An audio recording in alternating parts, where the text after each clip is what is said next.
Thank you for 120. I've got 120. I'm taking 150. Thank you for 150, 150, and 160. I've got 160. I'm taking 170. A cattle sale in Lubangwe, deep in the heart of rural southern Matabeleland. Thank you for 200. I've got 200, 210. Buyers travel for hours from the nearest major city, Bulawayo, for the inexpensive beasts. The average price, $300 to $400 per animal. The leaner ones go for even less because sellers here are desperate. In Matabeleland, we depend on keki. Matabeleland South, we depend on keki. But this year, we don't know what happened. God lost us because there's no rain at all. Sonny Moyo hopes to sell many animals today. He and the local farming community complain of a poor rainy season that's forcing them to sell their animals for money to buy food and other basic necessities. It's a very, very big problem to us this year because we are having drought, we have no food, we have no food to eat. We also have we want to send keki for grazing in greener pastures, you see, but we haven't got money. That's the problem. A question about international aid, such as World Vision, who operates in the area, evoked a heated response. Vision sometimes came, but the problem with Vision... But they are selecting people. They select the people. How do they select the people? No, they say, as I am, they say, I've got keki. No, I mustn't get food. Close to the cattle sale is the Ngube homestead, a family left without a breadwinner. They are one of the millions of Zimbabwean families forced to scramble for food every day. Although she's paralyzed, Judy Ngube has to care for her 9 grandchildren. The main problem here is hunger. We used to be given body and food aid, but they stopped it last month. There's nothing here. There's no rain. We are not sure what will happen next. The problem here in Lubangwe is one that plagues much of the southern part of the country, simply not enough rain. In most cases, this leads to failing crops, forcing people to sell off their most valuable possessions. I'm the only person here with all these children. We have no donkeys, no cows, nothing. My husband has died. Like many Zimbabwean families, Judy's children have left their rural home to find work in neighbouring countries.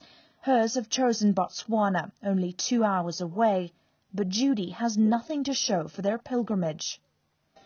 They left and they don't send money. They just leave their children with me. Even though I am sick, I never hear from them. The family survives by eating boiled barley every night, and the supply from last year's harvest is now running out. The children don't go to school because Judy cannot afford it. Well, we are headed back to Bulawayo now. It's about a 2-hour drive on some really terrible roads, but you really get a sense as we're leaving of the desperation of the people that we're leaving behind. They say they haven't had food aid delivered in months. They haven't had a decent rainfall since November, and every single maize field that we pass has failed.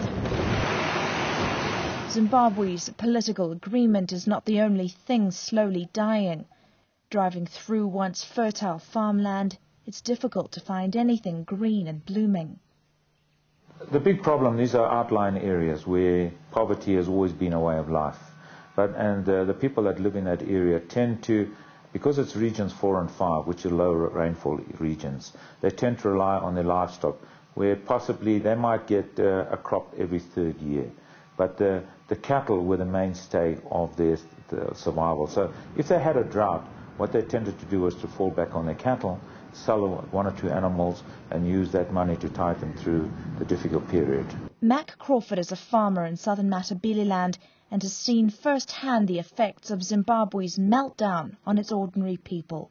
But what has happened because of the economic downturn that has taken place in the country, the general population in these outlying areas are now having to sell more and more and to try and survive, and because everything is now becoming, we're using the US dollar or the rand base, it's money that they're finding more and more difficult to operate. As a result, like the Ngubes, thousands of Zimbabweans leave their families to find work in Botswana and South Africa, leaving behind many helpless old people who now have to play the roles of fathers, mothers and grandparents.